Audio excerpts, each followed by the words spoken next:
بسم اللہ الرحمن الرحیم۔ السلام علیکم۔ پروگرام علم و حکمت میں خوش آمدید۔ میں ہوں محمد حسن الیاس۔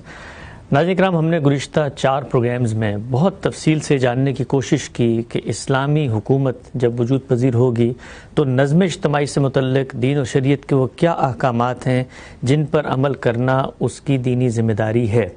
ایک ایک وہ موضوع، ایک ایک وہ نقطہ نظر، ایک ایک وہ ہدایت ہم زیر بحث لائے، اور غامدی صاحب نے اپنی کتاب مقامات میں اسلام اور ریاست ایک جوابی بیانیے کے عنوان سے جو ایک پورا تصور پیش کیا ہے مسلمانوں کی حکومت کے لیے، وہ تمام احکامات کی فہرست جن پر انہوں نے عمل کرنا ہے، ان کی معنویت کو بھی ہم نے جانا اور دنیا سے اس کے ریلیشن کو بھی سمجھا۔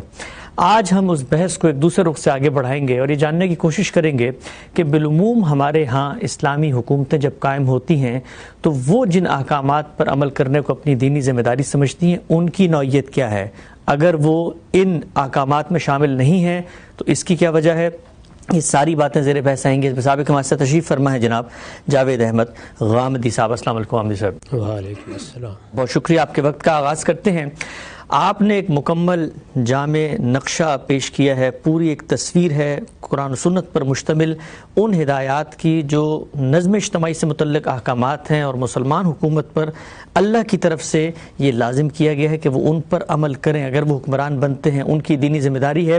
میں بحث کو آگے بڑھا کر آپ سے پوچھنا چاہتا ہوں کہ ہمارے ہاں بالعموم جو اسلامی حکومتیں بنی ہیں، ان احکامات کو تو باہر کیف کسی نہ کسی حد تک وہ مانتے ہیں، بعض کا انہیں شعور ہے، بعض کا نہیں ہے، لیکن کچھ ایسی چیزیں ہیں جن پر ان کا بہت اصرار ہوتا ہے، اور یہ کہا جاتا ہے کہ دین کی ذمہ داری یہ ہے کہ اسلامی حکومت انہیں بھی پورا کرے۔ پہلی چیز اس میں بالعموم علماء بھی مطالبہ کرتے ہیں اور سیاسی دینی مذہبی جماعتیں بھی حکومت سے کہتی ہیں کہ سود کا خاتمہ ایک اسلامی حکومت کی دینی شرعی ذمہ داری ہے۔ آپ کی اس فہرست میں سود کے خاتمہ کیوں زیر بحث نہیں ہے، جبکہ قرآن مجید تو یہ کہتا ہے کہ سود اللہ اور رسول کے خلاف جنگ ہے؟ علم اور دین میں جو سب سے اہم چیز ہوتی ہے وہ یہ ہے کہ آپ اپنے اصول سے لے کر فروع تک ایک تسلسل کے ساتھ احکام کا اطلاق کریں، جس کو آپ علمی اصطلاح میں اس طرح بھی بیان کر سکتے ہیں کہ ہر فکر کو کنسسٹنٹ ہونا چاہیے۔ تو میں نے آپ کے سامنے جو بنیادی مقدمہ رکھا ہے، ایک مرتبہ پھر اس کو ذہن میں تازہ کر لیں۔ وہ مقدمہ یہ ہے کہ ہماری زندگی سے متعلق دین کی تمام ہدایات 2 ابواب میں تقسیم کی جا سکتی ہیں۔ ایک وہ جو میری شخصیت سے متعلق ہے یا شخص سے متعلق ہے، جو افراد سے متعلق ہیں، ان ہدایات کے بارے میں قرآن مجید نے بالکل واضح طور پر یہ بتا دیا ہے کہ صرف 2 ہی چیزیں ہیں جن سے متعلق حکومت کوئی اقدام کر سکتی ہے، لوگوں سے بات کر سکتی ہے، اور وہ 2 چیزیں سورہ توبہ میں نہایت وضاحت کے ساتھ بالکل صاف صاف بصراحت بیان کر دی گئی ہیں کہ ان میں سے ایک نماز ہے اور دوسرے زکوٰۃ ہے۔ باقی تمام معاملات میں ہم نے بہت اہتمام کے ساتھ اس چیز کو واضح کرنے کی صحیح کی ہے، اور یہ صحیح اس وقت اس لیے ناگزیر ہو گئی ہے کہ پھر ایک اسلامی حکومت ہمارے ہمسائے میں قائم ہونے جا رہی ہے۔ ہم نے واضح کرنے کی کوشش کی ہے کہ شخصی معاملات میں کسی حکومت کو مداخلت کا حق اللہ تعالیٰ نے نہیں دیا، اور جب اللہ تعالیٰ نے نہیں دیا تو پھر علم و عقل کے مسلمات کی بنیاد پر گفتگو ہوگی۔ اس کے بعد آپ دینی لحاظ سے کوئی ایسا اقدام نہیں کر سکتے جس کے لیے آپ کے پاس خدائی سند موجود نہیں ہے۔ تو وہ سب چیزیں تو بالکل الگ ہو گئیں جن کا تعلق شخصی معاملات سے ہے۔ اس میں نے یہ عرض کیا تھا کہ شخصی معاملات جب 2 لوگوں کے درمیان ہو رہے ہوتے ہیں اور وہاں کوئی حق تلفی ہو جائے تو وہ البتہ اپنا مقدمہ لے کے حکومت کے پاس آ سکتے ہیں، اور اسے چاہیے اور وہ اس کی پابند ہے کہ اس موقع پر اگر وہ مسلمان ہیں تو اللہ کے دین کے مطابق ان کے نزاع کا فیصلہ کرے۔ یعنی یہ حقیقت میں کوئی مداخلت نہیں ہے، لوگ اپنے طریقے پر شخصی معاملات میں رائے قائم کر رہے ہیں اور اپنے تمام معاملات انجام دے رہے ہیں۔ وہ نکاح کر رہے ہیں، وہ طلاق دے رہے ہیں، وہ کوئی لباس پہن رہے ہیں، وہ فنون لطیفہ سے اپنے اشتغال کا اظہار کر رہے ہیں، وہ تعلیم کے بارے میں کوئی فیصلہ کر رہے ہیں، یہ سب کے سب ان کے شخصی معاملات ہیں۔ اس کے بعد میں نے آپ کو یہ بتایا تھا کہ 2 ہی چیزیں ہیں جن پر بنیاد رکھ کر آپ فیصلہ کریں گے، ایک یہ کہ حق تلفی تو نہیں ہو رہی، اور دوسرے یہ کہ کسی کے جان مال اور آبرو کے خلاف کوئی زیادتی تو نہیں ہو رہی۔ تو جان مال اور آبرو کے خلاف زیادتی کے بعض معاملات تو بالکل متعین ہیں، یعنی دنیا بھر میں مانے جاتے ہیں، وہ عالمگیر اخلاقیات ہیں، ان کے بارے میں کسی بحث کی گنجائش نہیں ہوتی.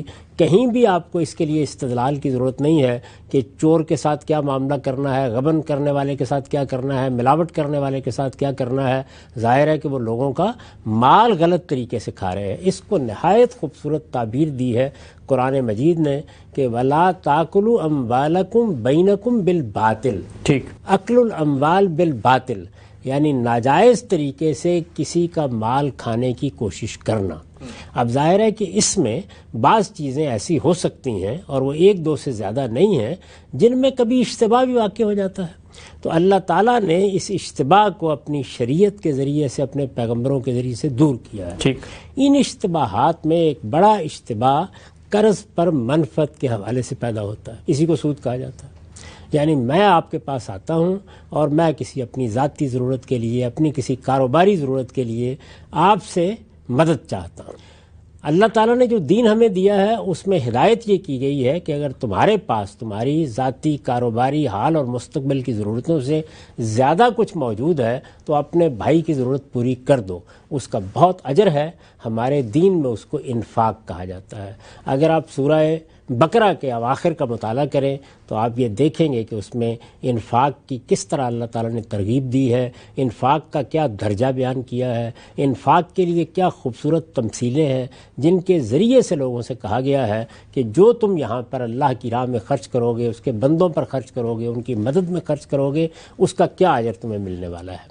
لیکن اگر آپ انفاق کے لیے تیار نہیں ہیں یا اتنا حوصلہ نہیں رکھتے اور قرض دیتے ہیں تو اسلام نے جو اخلاقیات سکھائی ہے وہ یہ ہے کہ قرض خواہ کسی نے آپ سے کسی ذاتی ضرورت کے لیے مانگا ہے، کسی کاروباری ضرورت کے لیے مانگا ہے، یہ قرض دینا اصل میں انفاق کے بعد دوسرے درجے میں تبرع کا، نیکی کا، خیرات کا عمل ہے. اچھا. یہ آپ کو اس جذبے سے کرنا چاہیے کہ میں اپنے بھائی کی مدد کر رہا ہوں، اور اگر وہ واپس مل جاتا ہے تو اللہ کا شکر ادا کرنا چاہیے. اس پر کسی منفعت کا تقاضا اسلام نے صریح نص میں قرآن مجید کے الفاظ میں ظلم قرار دے دیا. یعنی یہ بتایا ہے کہ یہ دوسرے کا مال باطل طریقے سے لینا ہے. تو وہی اصول کیا ہوا؟ اصول یہ کہ یا ریاست یا حکومت حق تلفی کے معاملات میں مداخلت کرے گی، اور یا ظلم اور عدوان کو روکنے کے لیے، جان مال آبرو کے خلاف زیادتی کو روکنے کے لیے. تو اسلامی قانون کی روح سے یا اسلامی شریعت کی روح سے یہ دوسرے کا قرض پر منفعت کا مطالبہ کرنا در حقیقت ناجائز طریقے سے دوسرے کا مال لینا ہے. اور جب یہ ناجائز طریقے سے مال لینا ہے تو جیسے ہی یہ چیز بالکل متعین ہو گئی، قرآن کی نص نے اس کو متعین کر دیا، ہم اس پر استدلال بھی کر سکتے ہیں، اس کے اخلاقی وجوہ بیان کر دیے، تو اب گویا مسلمانوں کی حکومت کو یہ حق حاصل ہو گیا کہ وہ اس معاملے میں قانون سازی کرے اور لوگوں کو یہ حفاظت فراہم کرے کہ ان سے قرض پر کوئی شخص منفعت کا مطالبہ نہیں کرے گا، اور اگر کوئی پہلے سے کیا ہوا ہے اور ہم چاہیں گے کہ اس کو باطل قرار دے دیں تو باطل قرار دے دیں گے. چنانچہ اسی اصول پر قرآن مجید نے سورہ بقرہ کے آخر میں یہ بتایا کہ جب رسالت میں آپ صلی اللہ علیہ وسلم نے نظم قائم کر دیا تو پہلے دن سے یہ بتا دیا گیا تھا. یہ تو آپ دیکھیے سورہ روم میں بیان ہوا ہے کہ سود پر آپ اصرار نہیں کر سکتے. آپ کا کوئی حق نہیں ہے کہ آپ کسی کو قرض دیں اور اس پر منفعت کا مطالبہ کریں. یہ بات واضح تھی بالکل. لیکن پھر اللہ تعالیٰ نے یہ بتا دیا کہ اب ہم اس کو واضح طور پر آؤٹ لا قرار دے رہے ہیں. یعنی ایک چیز ہے کسی چیز کی حرمت اور ایک چیز ہے کہ قانون کی سطح پر اب آپ یہ کہتے ہیں کہ یہ اب خلاف قانون بھی ہو گیا ہے. تو جب اس کو خلاف قانون قرار دے دیا گیا اور اسی اصول پر قرار دیا گیا کہ یہ در حقیقت لوگوں کا مال ناجائز طریقے سے لینا ہے، یہ مال کے خلاف تعدی ہے، یہ مال کی حرمت کو پامال کرنا ہے، تو پھر لوگوں کو یہ بھی کہہ دیا گیا کہ آج کے بعد بھی کوئی شخص اس کا ارتکاب نہیں کرے گا، اور جو لوگ پہلے سے دیے ہوئے قرضوں پر سود کا مطالبہ کریں گے فَضْنُ بِحَرْبٍ مِّنَ اللَّهِ وَرَسُولِهِ ہی ان کے خلاف کارروائی کی جائے گی. تو اس طریقے سے سود کے معاملے میں یہ بالکل واضح ہے کہ ہمیں اس کا کلا کما کرنا ہے. لوگوں کے اندر یہ اخلاقی قدر پیدا کرنی ہے کہ وہ لوگوں کے ساتھ انفاق کا رویہ اختیار کریں، محبت سے ان کی خدمت کریں، اپنے مال کو خدا کی امانت سمجھیں، ان کے کسی بھائی کی ضرورت ہے تو اسے پورا کریں، اور اگر وہ اس درجے کا حوصلہ نہیں رکھتے اور قرض دیتے ہیں تو اس پر منفعت کا مطالبہ نہ کریں۔ اگر وہ منفعت کا مطالبہ کرتے ہیں تو پہلا مرحلہ وہی ہے جو خود اللہ کے رسول نے اختیار کیا اور آخر تک اختیار کیے رکھا کہ تلقین کی جائے، نصیحت کی جائے، لوگوں کو اس سے روکا جائے۔ جب یہ دیکھ لیا کہ لوگ اس سے باز نہیں آ رہے ہیں تو اس کے بعد یہ چونکہ ریاست کے دائرہ اختیار کی چیز ہے، اس لیے اس معاملے میں قانون سازی بھی کی اور کارروائی کی وعید بھی سنا۔ ہم سے بہت ہی خوبصورتی سے آپ نے وہ ریلیشن واضح کیا کہ اگر حکومت انٹرفیئر کرتی ہے اس معاملے میں تو اس کا یہ جو حق استقرار ہے اور اس کے جو بنیادی طور پہ اس کو حق ملا ہے وہ کس بنیادی اصول پہ ملا ہے، تو 3 ضمنی پہلو بیان فرمائیے گا۔ پہلی چیز یہ ہے کہ اگر اللہ کے رسول کی نگرانی میں جو حکومت بنی انہوں نے اس کو آؤٹ لا قرار دے دیا تو پھر یہ بھی تو کہا جا سکتا ہے کہ اس کو آؤٹ لا قرار دینا بھی اسلامی حکومت کی ذمہ داری ہے۔ پہلے دن جس دن اسلامی حکومت وجود پذیر ہوگی کسی بھی خطہ ارض میں اس کو سود کو آؤٹ لا قرار دے کر پابندی عائد کر دینی چاہیے۔ اس میں کیا شبہ ہے کہ ہر اس چیز کو حکومت کو اختیار کرنا چاہیے کہ جس میں لوگوں کے حقوق تلف ہو رہے ہوں، ان کے جان و مال کے خلاف زیادتی ہو رہی ہو۔ قانون سازی کی بنیاد یہی ہے۔ یہ عام حالات میں بھی حکومت کا فرض ہے، یعنی حکومت قائم کس لیے کی گئی ہے؟ اسی لیے قائم کی گئی ہے۔ البتہ یہ کہ آپ کس مرحلے پر کہاں جا کے کوئی کام کریں گے اس میں بہت سی چیزیں ملحوظ رکھنا ہوتی ہیں، تو اس لیے آؤٹ لا تو قرار دینا چاہیے اور ہر حال میں قرار دینا چاہیے، لیکن کب، کیا اہتمام کر کے؟ خود رسالت مآب صلی اللہ علیہ وسلم نے اس کو آخری زمانے میں آؤٹ لا قرار دیا، تو اس وجہ سے اس سے بھی ہمیں یہ نصیحت حاصل ہوئی کہ وہ چیزیں جن کا تعلق سماج سے ہے، جن کا تعلق سیاسی مسالے سے ہے، جن کا تعلق معیشت کے بعض معاملات میں ہے، ان میں آپ فوری اقدام بعض حالات پہ نہیں کر سکتے، لہٰذا ان کی تیاری بھی کرنی پڑتی ہے، اس کے لیے مقدمات بھی تیار کرنے پڑتے ہیں، تب کہیں جا کے ایک مرحلے کے اوپر آپ انہیں آؤٹ لا قرار دیتے ہیں۔ لیکن آؤٹ لا قرار دینے کا یہ مطلب نہیں ہے کہ اس کی حرمت میں کوئی شبہ ہو گیا ہے۔ حرمت تو اللہ کی طرف سے قائم ہو گئی، وہ نصیحت کا موضوع بنے گی، تلقین کا موضوع بنے گی، لوگوں کو بتایا جائے گا۔ آج بھی ہم بتا رہے ہیں، پوری دنیا میں مسلمانوں کے اہل علم اس کے بارے میں گفتگو بھی کرتے ہیں، لوگوں کو متنبہ بھی کرتے ہیں۔ اس میں اصل میں بہت سی چیزیں ہیں جو آج کے زمانے میں غلط فہمی کا باعث بھی بن رہی ہیں۔ مثال کے طور پر ایک فقہ ہمارے ہاں مرتب ہو گئی ہے جس میں بعض معاملات ایسے ہیں جس میں بعض چیزوں کو سود قرار دے دیا گیا ہے، ان پر دوبارہ غور کرنے کی ضرورت ہے۔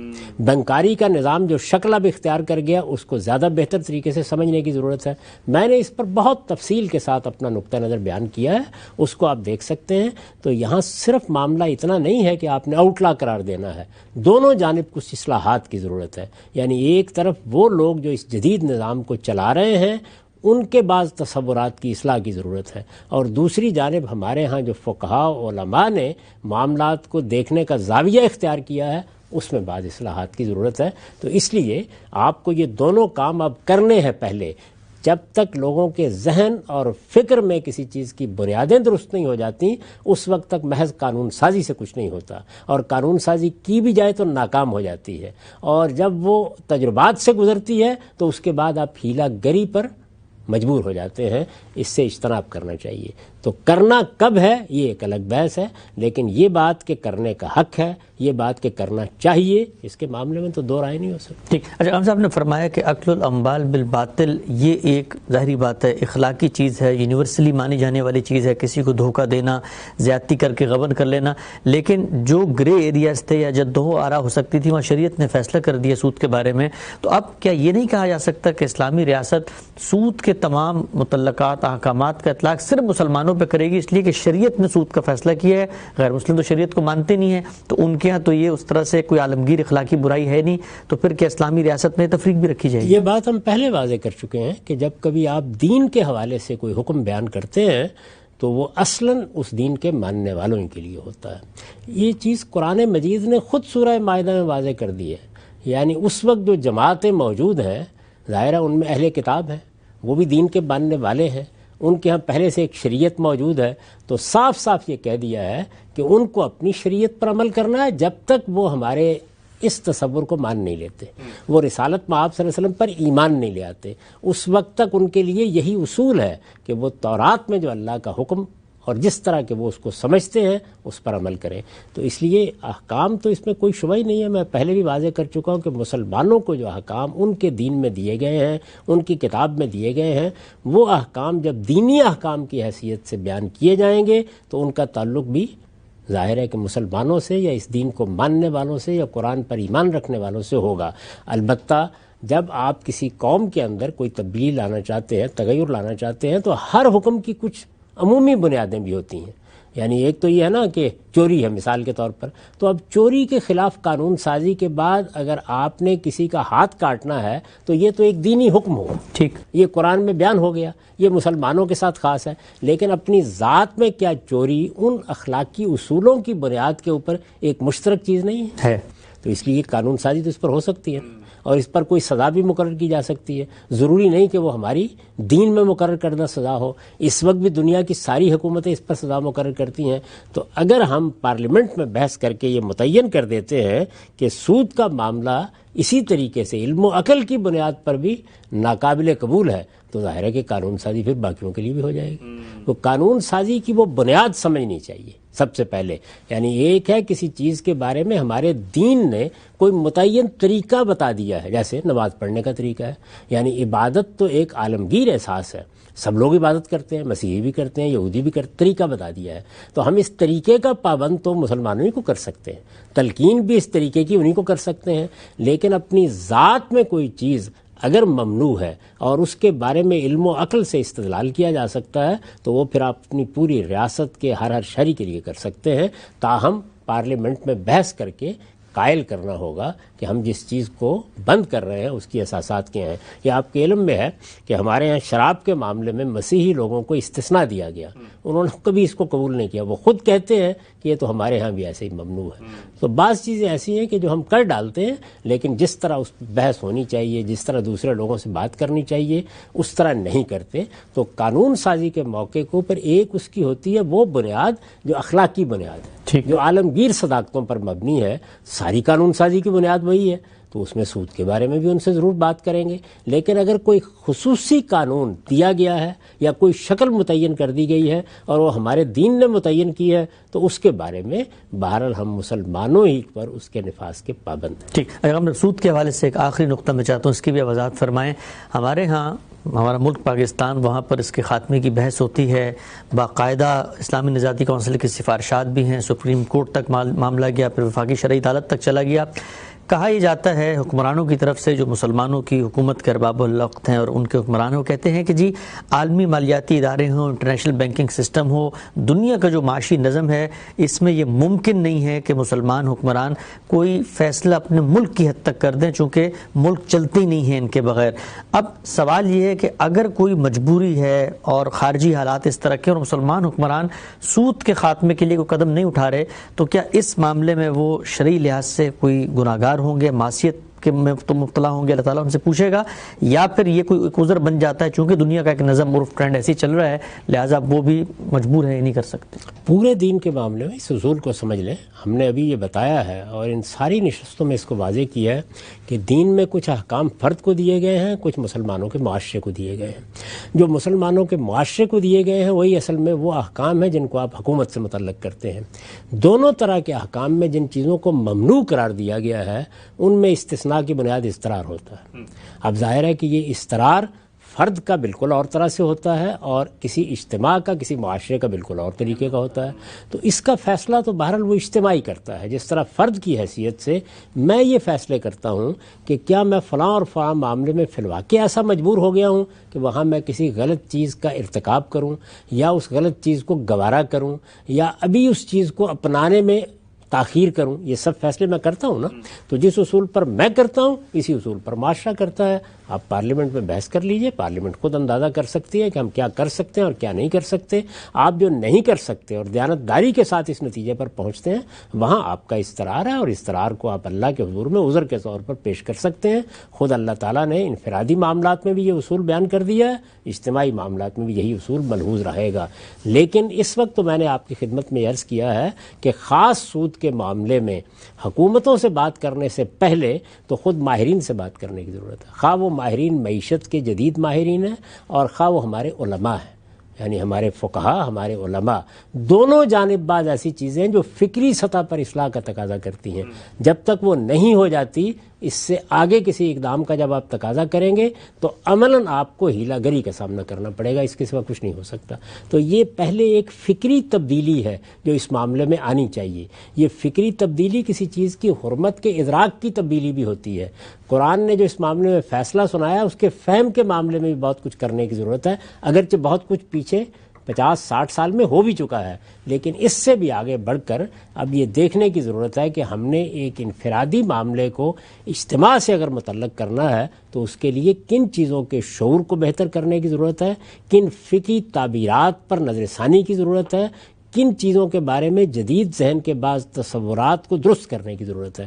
تو فکری سطح پر یہ کام کیے بغیر آپ آگے بڑھ کر سیاسی اقدام کی توقع نہیں کر سکتے۔ ٹھیک ہے صاحب، بہت ہی تفصیل سے یہ پہلو زیر بحث ہے۔ بالعموم ہمارے یہاں اسلامی حکومت سے جو پہلا مطالبہ کیا جاتا ہے اور جس پر ہم دیکھتے ہیں کہ علماء بھی اور ہمارے جو دینی سیاسی رہنما ہیں وہ برسر احتجاج بھی ہوتے ہیں حکومت کے سامنے کہ ان کا دینی فریضہ ہے کہ وہ اس پر عمل درآمد کریں۔ بہت تفصیل سے سارے پہلو زیر بحث ہے، آگے بڑھاتا ہوں بحث کو۔ بیان فرمائیے گا، کہا یہ جاتا ہے کہ اسلامی حکومت کی یہ بھی ذمہ داری ہے کہ وہ اپنی ٹیریٹری میں جہاں پر ان کا حکم چلتا ہے وہاں پر شراب خانوں پر پابندی لگائے، شراب پینا، شراب کی تجارت، شراب کو لانا، شراب کو بیچنا، یہ چونکہ دینی لحاظ سے ایک ممنوع حرام کام ہے۔ سوال میرا آپ سے یہ ہے کہ کیا اسلامی ریاست کی کہیں یہ جورسڈکشن بنتی ہے کہ وہ لوگوں کو شراب پینے سے روکے، شراب خانوں پہ پابندی لگائے اور شراب کی امپورٹ ایکسپورٹ یا پیداوار پر بھی قدم لگائے؟ اسی اصول سے آگے چلیے، یعنی یہ بات کہ شراب ممنوع ہے، یہ بات کہ ہمارے پیغمبر نے یہ بتا دیا ہے کہ یہ ایک ایسا نشہ ہے کہ اگر آپ اس کی قلیل ترین مقدار بھی استعمال کریں گے تو اللہ کے ہاں آپ کا مواخذہ ہوگا۔ یہ بتا دیا ہے کہ ہر نشہ آور چیز اللہ کے دین میں ممنوع قرار دے دی گئی ہے۔ یہ دین کا مطالبہ ہے، یہ مطالبہ بیان کیا جائے گا، اس کو لوگوں کو بتایا جائے گا، یہ علماء کو بتانا چاہیے، یہ دوسرے لوگوں کو بتانا چاہیے، یہ والدین کو بتانا چاہیے۔ یہ مسلمانوں کے پورے معاشرے کے اندر وہ چیز ہے کہ جس کی ہم دعوت دیتے ہیں، جس طرح باقی دین کے معاملات کی دیتے ہیں۔ تو اب اس سے آگے بڑھیے، اس سے آگے بڑھ کر یہ ہے کہ ریاست کی سطح پر بھی آپ، ظاہر ہے کہ آپ کے پاس جمعہ کا ممبر ہے، وہاں تبلیغ تلقین ہی کریں گے، لیکن اگر آپ کو قانون سازی کرنی ہے تو آپ اسی اصول پر غور کریں گے کہ کیا فی الواقع یہ چیز دوسروں کی جان، مال، آبرو کے لیے خطرے کا باعث بن سکتی ہے، یعنی کیا اس سے حق تلفی ہوتی ہے کسی کی، اور کیا یہ لوگوں کی جان، مال، آبرو کے خلاف کسی خطرے کا باعث بن سکتی ہے۔ یہ دیکھیے خود رسالت مآب صلی اللہ علیہ وسلم کے بعد جب صحابہ کرام نے اس میں باقاعدہ قانون سازی کی ہے تو یہی چیز زیر بحث آ گئی کہ اب کیا کیا جائے۔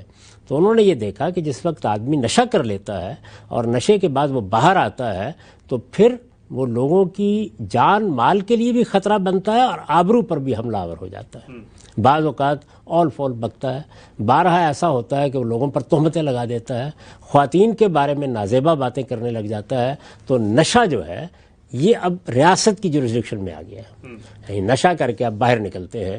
ظاہر ہے کہ اس وقت تو اور بھی خطرناک ہو گیا، اس لیے کہ آپ گاڑی چلا رہے ہیں، آپ کوئی ٹریفک کے قوانین کی خلاف ورزی کر دیتے ہیں، آپ کسی کی جان کے لیے خطرہ بن سکتے ہیں۔ تو نشے پر پابندی لگانا یا نشے کے بارے میں قانون سازی کرنا یہ مانا جاتا ہے عام طور پر، لہٰذا ہماری حکومت کو بھی حق حاصل ہے کہ اس معاملے میں قانون سازی کرے۔ کہاں تک جانا ہے اس نے قانون سازی کرنے میں، یعنی کتنی پابندی لگانی ہے اور کس قدر سختی کے ساتھ یہ معاملات کرنے ہیں، اس کا بڑا تعلق سیاست کے امور سے ہوتا ہے، وہ ایک الگ چیز ہے، لیکن پابندی لگانے کا حق حاصل ہے۔ اور دنیا بھر میں نشہ کر کے باہر آنے پر پابندی لگائی جاتی ہے اور اس کو ایک صحیح پابندی کے طور پر قبول کیا جاتا ہے۔ لہٰذا ذاتی طور پر لوگوں کا کوئی معاملہ کرنا، اپنے گھر میں کوئی معاملہ کر رہے ہیں، وہ حکومت کی جورسڈکشن نہیں ہے، اس معاملے میں تبلیغ ہوگی، تلقین ہوگی، اس میں اللہ کی حرمتیں بیان کی جاتی ہیں۔ ہمیشہ ذہن میں رکھیے کہ اللہ کی حرمتیں وہ اس کی محتاج نہیں ہوتی کہ کوئی حکومت قانون سازی کرے، وہ تو ہم بیان کریں گے، لوگوں کو بتائیں گے اور اس کے مفاسد سمجھائیں گے، اور اس کے لیے اللہ نے اگر کوئی مواخذے کی وعید سنائی ہے تو وہ بھی لوگوں کے سامنے رکھیں گے، اور قرآن مجید کا یہ مقام بھی بار بار ان کو توجہ دلائیں گے کہ وہ پڑھیں، جس میں یہ فرمایا گیا ہے کہ یہ جوا اور یہ شراب رجسم من عمل الشیطان، یہ گندا شیطانی کام ہے، اس سے اجتناب کرو۔ یہ بات تو ہم کہیں گے، لیکن آؤٹلا کب قرار دینا ہے اور کیا قانون بنانا ہے وہ اسی اصول پر بنے گا۔ یعنی اس کے مفاسد کیونکہ ایسے ہیں کہ لوگ نشہ کر کے دوسروں کی جان مال آبرو کے لیے خطرہ بن سکتے ہیں، اس لیے یہ ریاست کے دائرے کی چیز ہے، لیکن نشہ ریاست کے دائرے کی چیز ہے اور اسی دائرے میں قانون سازی کرنی بھی چاہیے۔ قانون کا دائرہ وہ ہے، تبلیغ تلقین کا دائرہ وہ ہے جس کو مذہب نے متعین کر دیا۔ ٹھیک، اچھا عام صاحب، یہ جو ابھی آپ نے بات فرمائی، پھر اس کا مطلب تو یہ ہوا کہ شراب نہ پیو یہ حکم اصلاً فرد سے متعلق ہے، نظم اجتماعی کے جو احکامات کی آپ نے فہرست بتائی اس میں دینی لحاظ سے متعلق نہیں، لیکن فرد کبھی کبھی اگر اجتماع میں آ کر کوئی اس طرح کا کام کرتا ہے جو ان کی ایک تلفی ہے، جانور آبرو کے خلاف زیادتی کا باعث بنے، تب ریاست کی جوریسڈکشن بن جاتی ہے۔ اس پہلو کو ذرا واضح فرمائیے گا۔ ساتھ یہ بھی کہ ہمارے ہاں تو فقہ کے ذخیرے میں باقاعدہ ایک سزا بیان کی جاتی ہے کوڑوں کی، اس کے لیے کہ جی شراب پی کر اگر کوئی شخص آ جاتا ہے، اس پر نشہ ثابت ہو جاتا ہے، اس سے قطع نظر کہ اس نے کسی کی ایک تلفی کی ہے یا کسی کے خلاف زیادتی کی ہے، لیکن محض اگر وہ شرابی ہے، معلوم ہو جاتا ہے مسلمانوں کے شراب پی رہے تو اتنے کوڑے مارے جائیں گے۔ یہ بات یہ ہے کہ اسی سزا کا حوالہ دیا کہ صحابہ کرام نے اس کو مقرر کیا ہے۔ اس سے یہ بات بالکل واضح ہو جاتی ہے کہ یہ نہ قرآن کی مقرر کردہ سزا ہے، نہ رسالت مآب صلی اللہ علیہ وسلم نے اس کے لیے کوئی متعین سزا بیان فرمائی ہے، اس لیے یہ شریعت کی سزاؤں میں شامل نہیں ہے۔ یہ سزا اسی طرح مقرر کی گئی ہے اور بالکل درست مقرر کی گئی ہے جس طرح سے ہم باقی بہت سے جرائم کی سزائیں بیان کریں گے یا ان کو مقرر کریں گے۔ تو صحابہ کرام نے اسی اصول پر یہ سزا مقرر کی ہے۔ میں نے اپنی کتاب برہان میں وہ پورا باب نقل کر دیا ہے جس میں اس معاملے میں قانون سازی ہوئی اور اس موقع پر صحابہ نے کیا تقریریں کی اور کیا استدلال کیا۔ تو سیدنا علی کا استدلال اس مجلس میں یہی تھا کہ جب یہ لوگ شراب پی لیتے ہیں اور نشے میں آ جاتے ہیں تو اس کے بعد باہر نکلتے ہیں اور باہر نکل کر لوگوں کی بہو بیٹیوں پر تہمت لگاتے ہیں، اور تہمت کی سزا چونکہ قرآن میں 80 کوڑے بیان ہوئی ہے تو ہم بھی یہی ان کے لیے مقرر کرتے ہیں۔ سد ذریعہ کے اصول پر ظاہر ہے کہ سد ذریعہ کے اصول پر، جس طرح کہ آپ نے ٹریفک کے قوانین بنائے ہیں، ٹریفک کے تمام قوانین سد ذریعہ کے اصول پر بنے ہیں، تو نشے کو بنیاد بنا کر اور نشے کے ان مفاسد کو بنیاد بنا کر جو دوسروں کے لیے آزار کا باعث بن سکتے ہیں، یہ قانون سازی کی گئی، بالکل درست کی گئی۔ اس معاملے میں آج بھی آپ کو قانون سازی کا حق حاصل ہے، لیکن یہ کہ قانون سازی کا دائرہ کیا رکھنا ہے، میرے نزدیک وہ نشہ ہے۔ جہاں تک شراب پینے کا تعلق ہے، وہ اگر انفرادی معاملہ ہے اور گھر کے اندر ہے تو وہ دین کی تبلیغ کا موضوع ہے، اور ہم بتائیں گے کہ یہ رجس من عمل الشیطان ہے۔ ہر مسلمان کو تلقین کریں گے کہ وہ اس سے بچے۔ یہ تلقین میں بھی کروں گا، یہ آپ بھی کریں گے، یہ ممبر پر بھی کی جائے گی، یہ ریاست کا بھی حق ہے وہ یہ تلقین کرے۔ البتہ قانون سازی اس وقت سے شروع ہونی چاہیے جب ایک شخص نشہ کر کے باہر آتا ہے۔ ٹھیک، اچھا آخری پہلو ہم سے واضح فرمائیے گا۔ ریاست مسلمانوں کی ہے، ظاہری بات ہے حکمران مسلمان ہے، عوام کی اجتماع اکثریت مسلمان ہے، لیکن غیر مسلم بھی رہتے ہیں اور وہ شراب کو اپنے لیے جائز سمجھتے ہیں۔ کیا اسلامی ریاست ان کو فیسیلیٹیٹ کر سکتی ہے؟ ظاہری بات ہے آج کے دور میں امپورٹ کرنی پڑتی ہے، ایل سیز کھلتی ہیں، پورٹ سروسز ہیں، پھر ریاست جو ہے ٹیکس کے معاملات کرتی ہے، تو کیا یہ اسلامی ریاست کی ذمہ داری ہے، اس کا حق ہے کہ وہ غیر مسلم اگر کسی ایسی چیز پہ عمل درآمد کرنا چاہ رہے ذاتی حیثیت میں تو ان کو فیسیلیٹیٹ کرے؟ کیونکہ کہا یہ بھی جاتا ہے کہ اگر ریاست ان کو بھی فیسیلیٹیٹ کرتی ہے تب بھی کسی معصیت اور گناہ کا ارتکاب کرے۔ یہ بات یہ ہے کہ یہاں تو گناہ اور ثواب کا معاملہ دین کی تلقین سے متعلق ہوا، نشے کا معاملہ یہ مسلم اور غیر مسلم میں کیسے آپ تقسیم کر سکتے ہیں؟ یہ تو ایسے ہی ہے کہ جیسے ٹریفک کے قوانین کی آپ اسی طریقے سے تقسیم کر دیں اور آپ یہ کہیں کہ یہ قوانین چونکہ ہمارے ہیں یا کسی اور کے ہیں تو ان پر ہم مسلمان کی حیثیت سے عمل کرنے کے لیے تیار نہیں ہیں۔ جب مذہب میں کسی چیز کو متعین کیا جاتا ہے، جس طرح ہمارے ہاں زنا کی سزا مقرر کی گئی ہے، تو زنا کا جرم ہونا، قابل مواخذہ ہونا، یہ عالمگیر صداقت ہے، لیکن اس کے بارے میں سزا کتنی دینی ہے وہ اگر دین میں مقرر ہے تو آپ اس کو مسلمانوں کے ساتھ خاص کر سکتے ہیں۔ باقی جو عمومی اصول ہیں ان کا اطلاق تو ہر شخص کے اوپر ہوگا۔ نشے کے معاملے میں قانون سازی صرف مسلمان ہی نہیں کر رہے، غیر مسلموں کے ہاں بھی کی جاتی ہے، اور وہ اسی اصول پر کی جاتی ہے جو میں نے آپ کو بتایا، جو ریاست کے دائرے کی چیز ہے، اور وہ کیا ہے؟ وہ یہ کہ یہ آدمی نشے میں باہر نکلے گا تو دوسروں کے لیے خطرہ بن جائے گا۔ خطرہ جان کے خلاف ہو اس پر بھی قانون سازی کر سکتے ہیں، مال کے خلاف ہو اس پر بھی قانون سازی کر سکتے ہیں، آبرو کے خلاف ہو اس پر بھی قانون سازی کر سکتے ہیں۔ اور جس طرح میں نے آپ سے عرض کیا کہ اگر قانون سازی اس پہلو سے کرنی ہے کہ روکنا ہے تو وہ بھی جائز، اور اگر قانون سازی اس پہلو سے کرنی ہے کہ جرم ہو گیا اس کی سزا دینی ہے تو وہ بھی جائز۔ سزا کے معاملے میں گفتگو ہو سکتی ہے کہ یہ سزا تو دین میں مقرر کی گئی ہے اور وہ دین اللہ کا دین اسلام ہے، چنانچہ ماننے والوں ہی کو وہ سزا دی جائے، لیکن یہ کہ کوئی سزا نہ دی جائے یہ بحث نہیں۔ ٹھیک ہے، ہم سے نقطہ واضح ہوا، آگے بڑھاتے ہیں اس بحث کو۔ سود زیر بحث آیا، شراب کی بارے میں جو بالعموم نقطہ نظر ہیں وہ زیر بحث آئے. کہا جاتا ہے کہ ایک اسلامی ریاست اپنی حدود کے اندر، اپنے دائرے کے اندر جوئے کے کسی اڈے کی اجازت نہیں دے سکتی. ایسا کوئی کاروبار جس کی بنیاد جوا ہو اس کو روکا جائے گا حکومت کی سطح پہ، اور حکومتی مشینری کو استعمال کر کے اس کو ختم بھی کیا جائے گا. سوال یہ ہے کہ کیا اسلامی ریاست کا یہ حق ہے کہ وہ جوئے کے اڈوں پر پابندی لگا؟ ہم نے دیکھا کہ ملیشیا جیسی ریاست جہاں پر اکثریت مسلمانوں کی ہے، وہاں تک بھی جوئے کے اڈے ہمیں ہر جگہ پہ نظر آتے تھے، لوگ جوا کھیلتے تھے. تو کیا اللہ تعالیٰ کا دین یہ کہتا ہے مسلمان حکمرانوں نے جوئے کے اڈے بند کرنے؟ یہاں بھی بالکل وہی اصول ہے. یعنی جوئے کے معاملے میں بھی دیکھنا چاہیے کہ حرمت کی بنیاد کیا ہے، یعنی ہمیں کیوں روکا گیا ہے. کیا وہ بنیاد ہے کہ جس دائرے میں ریاست کو اقدام کرنا چاہیے، تو وہ بنیاد یہ ہے کہ جوا دوسرے کے لیے لازمی ضرر کا باعث بنتا ہے. اس لیے آپ دیکھیے قرآن مجید نے دونوں کو اکٹھا کر دیا.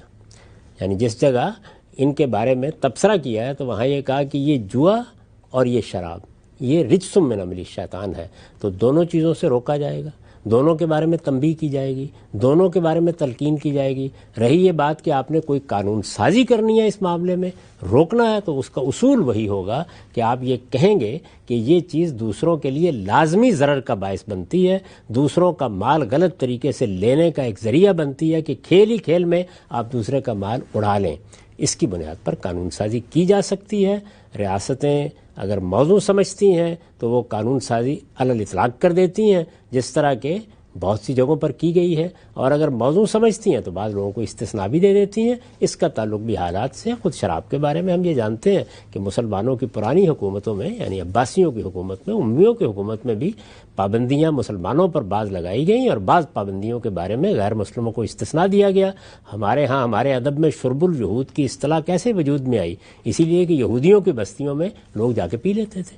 تو اس طرح ان معاملات میں یہ دیکھنا پڑتا ہے کہ دوسرے کسی گروہ، دوسرے کسی مذہب، دوسرے کسی نقطہ نظر کے لوگ اس کو کس زاویے سے کہتے ہیں.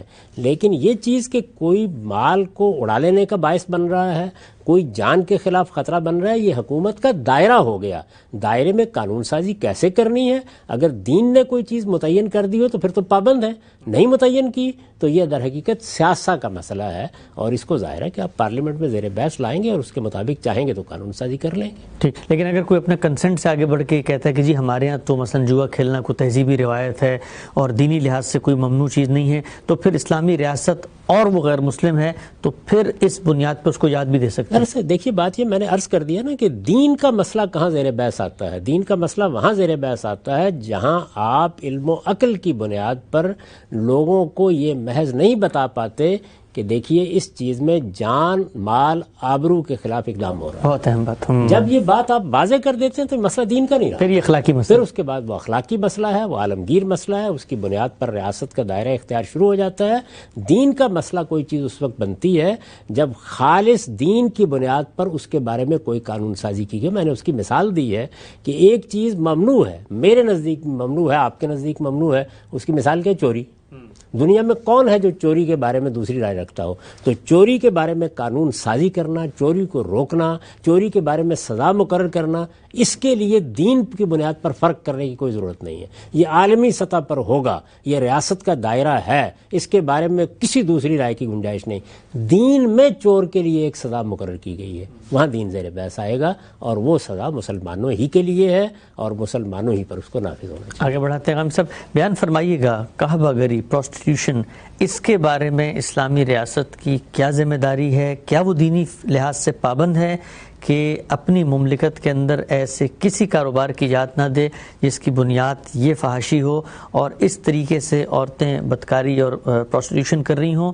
کیا یہ ذمہ داری ہے؟ پابندی لگائی جائے گی؟ لوگوں کو روکا جائے گا، پکڑا جائے گا اگر وہ یہ کام کر رہی ہے؟ یہ بات تو بنیادی احکام میں بہت اچھے طریقے سے واضح کر چکا ہوں کہ ہمارے ہاں جن جرائم کی سزائیں اللہ تعالیٰ نے مقرر کر دی ہیں ان کے بارے میں یہ طے ہو گیا کہ وہ ریاست کی جورسڈکشن ہے. اس کے معاملے میں تو سزا مقرر کی گئی ہے، مسلمانوں کو حکم دیا گیا ہے کہ وہ یہ سزا نافذ کریں.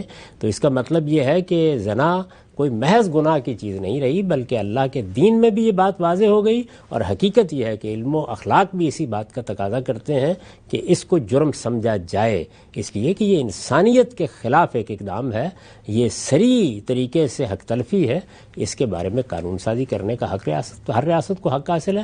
ہمارے ہاں مسلمانوں کے لیے اس کی ایک متعین سزا بیان کی گئی ہے، سزا تو ہر ایک کو دی جا سکتی ہے، لیکن وہ متعین سزا جو قرآن میں بیان ہوئی ہے وہ مسلمانوں کے ساتھ خاص ہے۔ ٹھیک، لیکن ہم سب وہ جو سزا ہے دین کے اندر زیر بحث ہے زنا کے باب میں، تو وہاں تو کچھ شرائط ہیں، 4 گواہ ہوں گے، وہ جائیں گے، رپورٹ درج کرائیں گے، اس کے بعد معاملہ ہوگا، لیکن بطور کاروبار کے، بطور انسٹیٹیوشن کے، ہم یہ دیکھتے ہیں آج کے زمانے میں انٹرنیشنل ٹورزم جو ہے وہ اس کے بغیر نہیں چل سکتا۔ خود اسلامی ممالک میں باہر کیف ایسے چیزیں جگہ موجود ہیں جہاں پر ہم جانتے ہیں، لیکن وہاں پر کوئی شخص آگے بڑھ کے نہیں آتا، کوئی گواہ نہیں آتا، تو بطور کاروبار، بطور انسٹیٹیوشن کے کیا کوئی دینی اسلامی ریاست اس کی اجازت دے گی یا اس پہ پابندی لگا دے گی؟ کیسے ہو سکتا ہے کہ آپ بدکاری کی اجازت دے دیں؟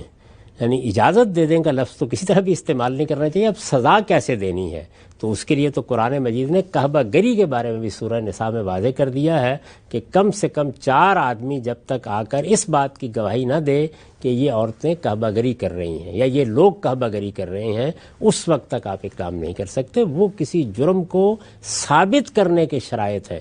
جرم ہونا متعین ہو گیا، حکومت کا دائرہ اختیار متعین ہو گیا، حکومت کو اللہ کے احکام پر عمل کرنا ہے، اور اس معاملے میں اگر کوتاہی کی جاتی ہے تو اس کا مطلب یہ ہے کہ در حقیقت آبرو کے معاملے میں اور حق تلفی کے معاملے میں سوسائٹی بحیثیت مجموعی حساس نہیں رہی، اور اس کا نتیجہ بھی بالکل واضح ہوگا کہ پھر سوسائٹی میں نکاح جیسے ادارے کو خطرہ لاحق ہو جائے گا۔ تو اس لیے یہ حکومت ریاست سے متعلق مسئلہ طے ہو چکا کہ ہے، اس لیے یہ دائرہ قانون سازی کا ہے۔ قانون سازی کیا کرنی ہے، اب ہم نے جرائم کو ثابت کیسے کرنا ہے، کہاں تک جانا ہے، اس کے طریقے کیا ہوں گے، یہ سب لوگوں پر چھوڑ دیا گیا، اور یہ حالات کے لحاظ سے دیکھا جاتا ہے۔ آگے بڑھاتے ہیں، ہم سے بحث کو بیان فرمائیے گا کہ آج کے دور میں ہمیں دیکھتے ہیں کہ مغربی ریاستوں میں ہم جنس پرستوں کو باقاعدہ شادی کے سرٹیفکیٹ جاری کیے جا رہے ہیں، میاں بیوی تصور کیا جا رہا ہے، وہی خاندان کا نظم جو پہلے مرد اور عورت میں تھا وہ اب ان میں بھی ریاست تسلیم کر رہی ہے، معاشرے کی سطح پہ اس کو فروغ بھی مل رہا ہے۔ کیا اسلامی ریاست کی ذمہ داری ہے؟ سوال یہ ہے کہ وہ ہم جنس پرستوں کی شادی کو نکاح قبول کرے گی، تسلیم کرے گی؟ کیا مسلمان حکمران ان کو وہ سٹیٹس دے گا جو میاں بیوی کا ہوتا ہے، یا پھر اس طرح کی کسی چیز کو قبول نہیں کیا جائے گا، اس کی شریعت میں اجازت نہیں ہے؟ اس کو بالکل واضح طور پر بیان کر دیا گیا ہے کہ جنسی تعلق صرف اور صرف میاں بیوی کے درمیان جائز ہے۔ یہ بات طے ہو گئی، یہ بات بیان ہو گئی، اس کو اللہ تعالیٰ نے واضح کر دیا، اس لیے اجازت دینے کا تو کوئی سوال ہی نہیں ہے۔ سوال صرف یہ ہوگا کہ اگر کچھ لوگ اس طرح کے معاملات کرتے ہیں تو اس میں حکومت کو کیا حکومت کی سطح پر کوئی اقدام کرنا چاہیے، یا معاملات کو تبلیغ تلقین تک محدود کرنا چاہیے؟ تو چونکہ اس میں کوئی متعین سزا بیان نہیں کی گئی، اس لیے یہ حکومت اپنے حالات کے لحاظ سے دیکھ لے گی کہ یہاں تبلیغ تلقین تک رہنا ہے یا اس سے آگے بڑھ کر کوئی قانون سازی بھی کرنی ہے۔ تو یہ بالکل ایک الگ مسئلہ ہے کہ قانون سازی کب کرنی ہے اور کس طریقے سے کرنی ہے۔ یہ بات کہ ہم شادیوں کو اجازت دے دیں، اس بات کی یہ کیسے ہو سکتا ہے؟ ٹھیک، بیان فرمائے گا ہم سے۔ عام طور پہ اسلامی ریاست کا جب ایک تشخص، ایک ظاہرہ سامنے آتا ہے، علماء مطالبہ یہ کرتے ہیں کہ اس کو بے حیائی کو بھی روکنا ہے۔ آج کے زمانے میں چونکہ میڈیا ہے اور حکومت ایجاد دیتی ہے، ٹی وی چینلز کو باقاعدہ لائسنس دیا جاتا ہے، ریگولیٹ کیا جاتا ہے، تو مطالبہ یہ کیا جاتا ہے کہ ان چینلز پہ اگر معاشرے کی سطح پر کوئی بے حیائی، کوئی فحاشی، کوئی عریانی، کوئی اس طرح کی چیز جس سے لوگوں کے جنسی جذبات متحرک ہوں، اس کو روکنا بھی اسلامی ریاست کی اولین ذمہ داری ہے۔ بلکہ یہاں تک کہا جاتا ہے کہ پھر جو جرائم ہو رہے ہیں معاشرے میں، جنسی جرائم، اس کی ذمہ داری بھی حکومت پر آتی ہے، اس لیے کہ وہ ان کی روک تھام نہیں کرتی۔ سوال یہ ہے کہ کیا سوسائٹی کی سطح پر یہ اسلامی ریاست کی ذمہ داری ہے کہ وہ بے حیائی کو روکے گی اور فحاشی یا عریانی یا کوئی ایسا کام جس سے لوگوں کے جنسی جذبات متحرک ہو رہے ہوں ان پر پابندی عائد کرے گی؟ میں بہت اچھی طریقے سے واضح کر چکا ہوں اس بات کو کہ ہمارے ہاں بدکاری کو جرم قرار دے دیا گیا ہے، بدکاری کے خلاف سزا بھی بیان کر دی گئی ہے۔ بدکاری کے معاملے میں دنیا بھر میں اس بات پر اتفاق رہا ہے۔ یہ الگ بات ہے کہ اس وقت لوگوں نے بحثیں پیدا کر دی ہیں کہ یہ چیز سوسائٹی کے لیے سخت خطرے کا باعث بنتی ہے۔ اس سے نکاح کا ادارہ، اس سے بچے کی پیدائش، اس کی نگہداشت کے بہت سے معاملات بالکل مشتبہ ہو کر رہ جاتے ہیں، اور یہ انسانیت کے لیے سخت خطرناک رویہ ہے۔ تو اس لیے اس کے بنیاد پر ہم قانون سازی تو کریں گے، اور اس کے معاملے میں سزا بھی بیان کر دی گئی ہے۔ اس سے ادھر ادھر جتنے معاملات ہیں، یعنی جس طریقے سے قرآن مجید نے بیان کیا کہ شرک سے نیچے نیچے، تو اس سے ادھر جتنے معاملات ہیں ان کے بارے میں تبلیغ، تلقین اور نصیحت کا طریقہ اختیار کرنا چاہیے۔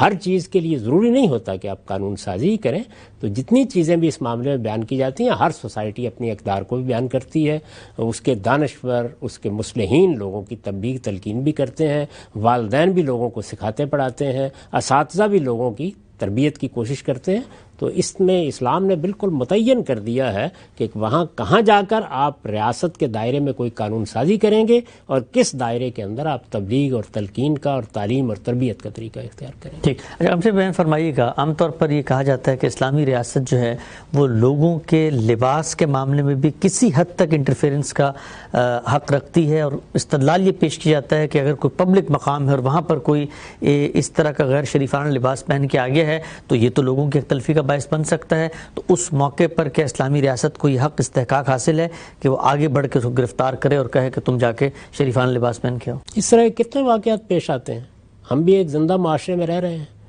آپ نے کہاں دیکھے ہیں اس طرح کے واقعات؟ پاکستان میں دیکھیں، افغانستان میں دیکھیں، جزیرہ نما عرب میں دیکھیں، اس طرح کے مفروضے لوگ قائم کرتے رہتے ہیں۔ اگر کوئی اس طرح کی ناشائستہ حرکت کسی موقع پہ کرتا ہے تو تلقین کر دیجیے۔ خود امریکہ میں نہیں دیکھے ہم نے، امریکہ میں نہیں دیکھے، اتنے عرصے سے رہ رہے ہیں۔ تو اس وجہ سے اگر کسی موقع کے اوپر اس طرح کی کوئی چیز ہوتی ہے جو آپ کی اقدار کے خلاف ہے تو معاشرے کو حق حاصل ہوتا ہے کہ لوگوں کو توجہ دلائے۔ تو ہم اصل میں ہر چیز کو قانون کے اثر سے حاصل کرنا چاہتے ہیں۔ کچھ چیزوں میں قانون سازی کی جاتی ہے اور کچھ چیزوں کو تبلیغ کا، تلقین کا، تربیت کا موضوع بنایا جاتا ہے۔ اور میں یہ عرض کر چکا ہوں کہ اگر پولیس کا محکمہ صحیح اصول پر قائم ہو تو وہ اصل میں امر بالمعروف اور نہی عن المنکر کا محکمہ ہے۔ اس محکمے کا بھی یہ کام ہے کہ وہ پہلے جا کے لوگوں کو کوئی چیز سمجھائے، توجہ دلا دے، تلقین کر دے۔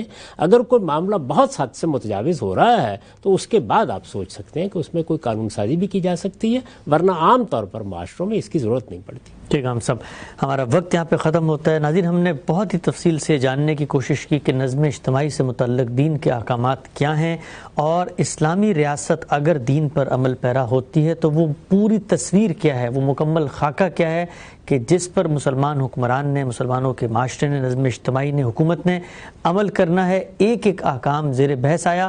یہ تمام احکام دین میں جہاں پر بیان ہوئے، ان کا جو قانون ہے، ہم ان کو ان کی جگہ پر الگ سے بھی سمجھیں گے اور جانیں گے کہ اللہ تعالیٰ نے ان کی شریعت کیا مقرر کی ہے، ان کی حدود و شرائط کیا ہیں۔ لیکن اب تک کی بحث سے جو بات واضح ہوئی وہ یہی ہے کہ حکم کی نوعیت کو سمجھنا بہت ضروری ہے۔ اگر وہ فرد سے متعلق ہے تو نظم اجتماعی کو کوئی حق نہیں ہے کہ وہ اس دائرے میں دخل اندازی کرے۔ اسی طریقے سے اگر وہ نظم اجتماعی کا معاملہ ہے تو کسی مسلمان کو یہ اجازت نہیں ہے کہ وہ اس حکم کا انکار کرے۔ ضرورت اس امر کی ہے کہ حکم کو سمجھا جائے اور جس سے متعلق جو حکم ہے وہ اس پر عمل درآمد کرے۔ اسلامی ریاست کے تشخص اور اس سے متعلق دینی ذمہ داریوں کی بحث کو آج ہم نے یہاں پر پایا تکمیل تک پہنچایا۔ انشاءاللہ آئندہ ایک نئے موضوع کے ساتھ دوبارہ حاضر خدمت ہوں گے۔ اجازت دیجیے، اللہ حافظ۔